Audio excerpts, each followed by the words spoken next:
Gracias, presidente. Buenas tardes, señorías. Hay un viejo refrán español que dice que al perro flaco todo le vienen pulgas.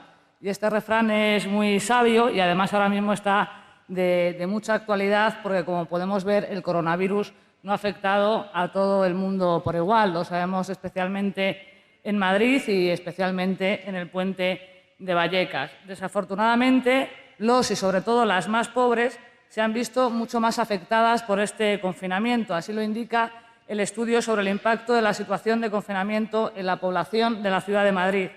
Los ERTE, despidos, reducciones de trabajo han afectado hasta el 50% de los hogares con rentas bajas frente al 10% de las rentas más altas. Particularmente grave es la situación de los más pobres, pues el 100% declara que ha tenido una reducción de ingresos.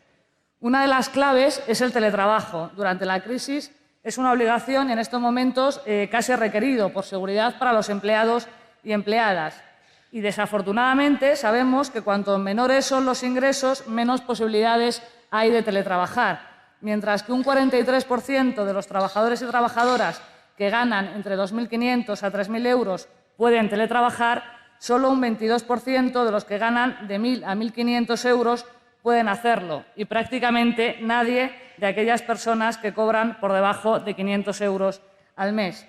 El teletrabajo, por tanto, es una nueva barrera laboral que además es un privilegio de clase. Si eres pudiente, tienes muchas más posibilidades de teletrabajar que si eres pobre, no las tienes. La segunda clave es la conciliación. Esta crisis ha eliminado de raíz dinámicas de apoyo social intergeneracional, cuando muchas familias dejaban a sus hijos e hijas con sus abuelos o abuelas para descansos, para cerrar jornadas laborales. En este momento esto es simplemente un riesgo inasumible. Además, el cierre de los colegios impide que los hijos y las hijas estén tuteladas por sus profesores durante el día, lo que permitía a los padres y madres desarrollar su jornada laboral. Todavía actualmente eso no es posible, por lo que muchos padres y madres se enfrentan a un trilema muy serio: tener que trabajar para poder comer, dejar solos a sus hijos en casa durante largas jornadas laborales o asumir reducciones de jornada laboral. La tercera clave es cómo ha afectado la crisis a las familias monoparentales. Si las familias con dos progenitores pueden optar por reducciones de jornada o uno de los miembros de la pareja renunciar al trabajo mientras no se reanudan las clases, en el caso de las familias monoparentales esto es imposible. Estas familias son las que más están sufriendo la crisis del coronavirus y sus efectos posteriores. En primer lugar, porque la falta del colegio sobrecarga de trabajo a las madres. En segundo lugar, porque la imposibilidad de dejar a los hijos o a las hijas con familiares o incluso pagando imposibilita sus descansos.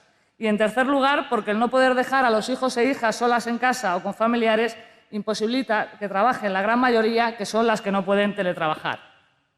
Y para terminar, la cuarta clave es cómo ha afectado la crisis especialmente a las mujeres.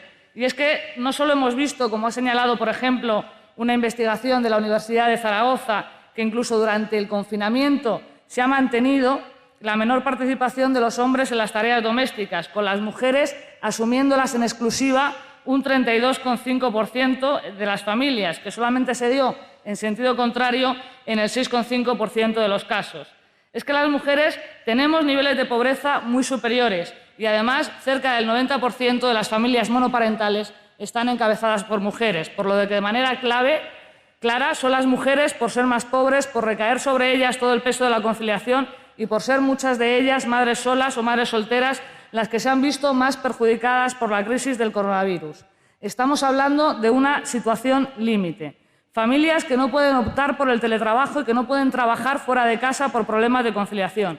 Es un problema gravísimo, es un problema terrible, al que, según hemos sabido, la Comunidad de Madrid, con su habitual previsión y sensibilidad con estas familias, ha destinado durante la crisis 57.199 euros, que no llega al 15% de los 39 millones que el Ministerio de Derechos Sociales y Agenda 2030 destinó a la Comunidad Autónoma de Madrid.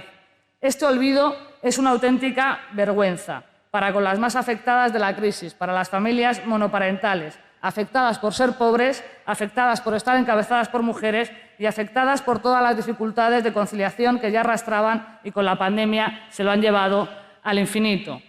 Es por esta situación que la proposición no de ley de Más Madrid es una buena oportunidad para introducir medidas relevantes, efectivas, para mejorar la conciliación de las familias en general, pero lo que más nos preocupa a nosotras es de las familias pobres y, sobre todo, de las familias monoparentales.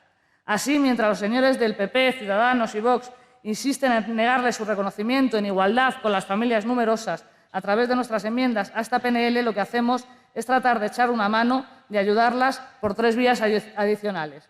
En primer lugar, proponiendo bolsas de cuidadoras y cuidadores públicos, impulsando desde la creación de la Administración pública una bolsa de profesionales de los cuidados para que realicen trabajos de conciliación para las familias que lo necesiten, en centros de administración o en casas particulares, porque creemos firmemente que la asistencia a la conciliación no debe articularse solo desde el mercado, debe impulsarse también desde el sector público. Esto va a ser una necesidad futura de largo plazo y es necesaria estabilidad, calidad y profesionalidad.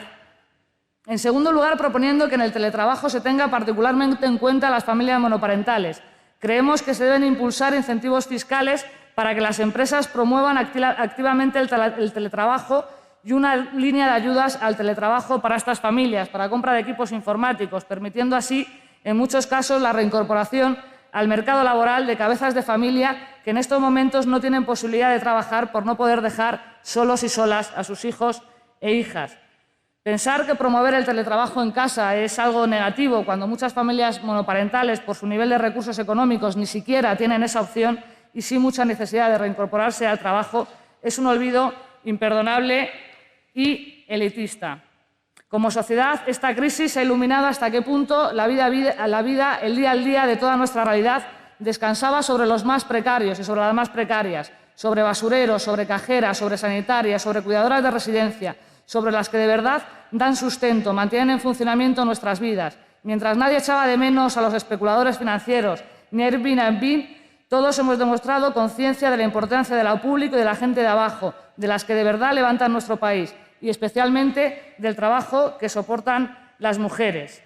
Buscamos una justicia para las que menos tienen, que siempre son ellas. Es de justicia. Hagámoslo ya. Muchas gracias.